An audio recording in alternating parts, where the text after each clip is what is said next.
Friends आउ गोटे बड़ अपडेट आसी Council of Higher Secondary Education Odisha तरफ ओडिशार प्रत्येक छात्र छात्री मानक 20,000 टंकार राशि प्रदान कर के मैंने एलिजिबल टू यार सब कौन सब इलिजिबल क्राइटेरिया रोचे के मैंने आवेदन करेंगे आपण शिक्षा कौन होगा दरकार केबेठार आवेदन करेंगे सबकि ये भिडियो आप सेयार करी। सो फ्रेंड भिडियो को प्रथम शेष पर्यटन देखूँ जहाँफल कि आप सब डाउट ये भिडियो मध्य क्लीयर हो हाँ जदि आपम चैनल पे नुआ तो आम चैनल को सब्सक्राइब करूँ कहीं प्रतिदिन यहीपरी भाव लाटेस्ट अपडेट आम चैनल मध्य प्रथम पाइपर।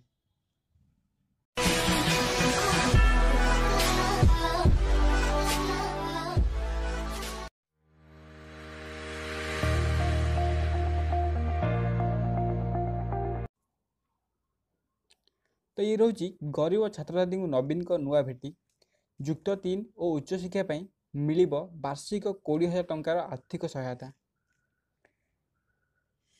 निर्वाचन प्रथम रोचे कौन यार ना प्रथम जपरी कालिया योजना है सेपरी पिठा योजना तापर एवं आसी कौन ना ये रोचे आप वार्षिक 20,000 टंकार आर्थिक सहायता।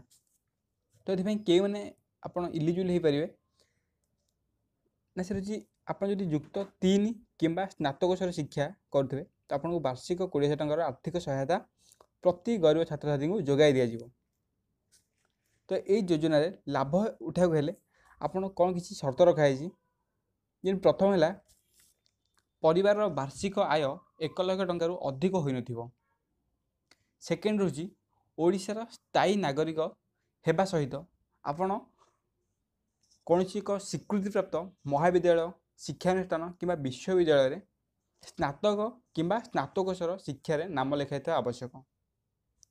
थर्ड रोचे आप कौन ना HIV कि दुरारोग्य रोग में आक्रांत माता पिता पुओ झी भी यही योजना लाभ पाइपर।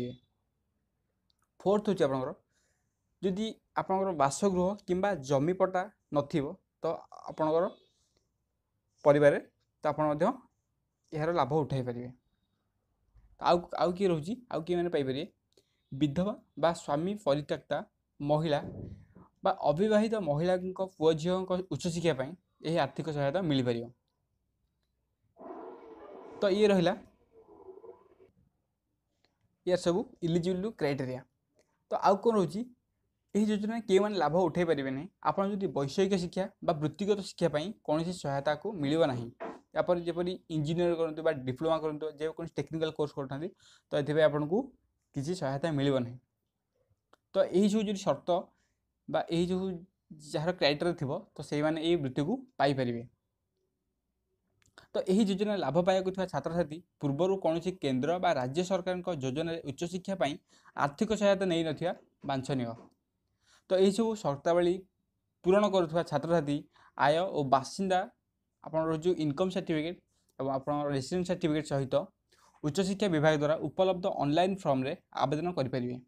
आप किपर आवेदन करेंगे आपंकर इनकम सर्टिफिकेट और रेसिडेंट सर्टिफिकेट सहित उच्च शिक्षा द्वारा एक ऑनलाइन फॉर्म रे आपको आवेदन करेंगे। आवेदन फॉर्म पूरण करने पर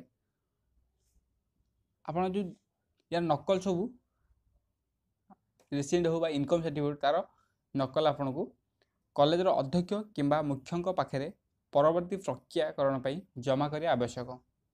तो ये फ्रेंड गला आपन किपर आपको आवेदन करेंगे। तो आउ कौन रोचे सो यही जदि यही सब आपंकर इलिजिबल क्राइटेरिया आपण पाखे थिबो तो आपको आवेदन करेंगे और वार्षिक 20,000 टंकार सहायता पाइपर। सो फ्रेंड ये गोटे थिला उच्च शिक्षा द्वारा आउ गोटे लाटेस्ट वृत्ति जोटा कि ओडिशार समस्त प्रार्थी मैंने पाइपर। सो फ्रेंड आज ये वीडियो रे लाटेस्ट इनफॉरमेशन वीडियो किपर लगे आमको कमेंट करूँ और वीडियो गोटे लाइक कर दिंतु। तो फ्रेंड पुणी देखा गोटे लाटेस्ट अपडेट सहित से विदाय नौची। धन्यवाद।